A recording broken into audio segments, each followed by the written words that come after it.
Generally, politics and religion are separate, but in specific periods or countries, they've become intertwined. This isn't the norm. It's the case with modern-day Iran and was true of medieval Europe. While there are pros and cons to this fusion, the biggest downside is that religion loses its original nature. Why? Let's get into it. Politics is a game for power, and power is non-negotiable. So what happens when religion merges with politics? That uncompromising nature seeps into the religion. What I mean might still sound a bit abstract, so let's look at some examples. The perversion of faith. Gautama Siddhartha left a dying wish. When I am gone, do not make me an idol. Do not erect statues of me. But did his successors in Buddhism honor that wish? In nations where politics and religion were intertwined, they didn't. Political leaders needed money to maintain power, and they used religion as a way to evade taxes and launder funds. They stashed their money in temples, and in return, the monks became their accomplices. So Siddhartha's last request went unheeded. Under the protection of political power, Buddhist temples, seeking profit, idolized Siddhartha and erected countless statues. Christianity was no different. Political powers used the church as a place to hide funds, and in return, they shielded the church, allowing it to monopolize profitable businesses. The Knights Templars' secret wasn't some special occult knowledge. It was simply about tax evasion and money laundering.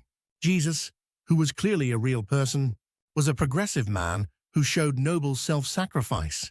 But the moment his faith merged with politics, he was deified and turned into an idol, just like Siddhartha. What would the power-hungry rulers of that era want to do with Christianity? They would naturally want it to appear extraordinary. When a latecomer wants to catch up to more advanced civilizations, the best way to start is by copying your predecessors. The strange miracles of Jesus, his resurrection after 3 days, the Christmas date of December 25th, his birth in a stable, the Annunciation and Immaculate Conception of the Virgin Mary. And so, on all of these were already elements of ancient myths, passed down for thousands of years in Central Asia, the Middle East, and Egypt. The evidence that many Christian rituals, concepts, and myths existed before Christianity has been uncovered by countless archaeologists, historical theologians, comparative theologians, and anthropologists. Once Christianity's content was complete, the next step was concealment and destruction. By erasing all evidence of copying and destroying the originals, Christianity would not be suspected as a manufactured replica. It would stand out as a singular and supreme faith.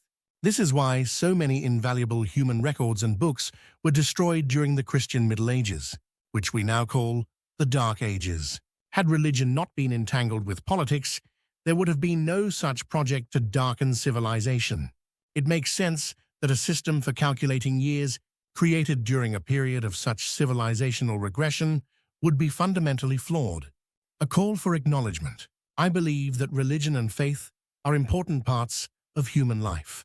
I respect all healthy religions and faiths, including Christianity and Buddhism.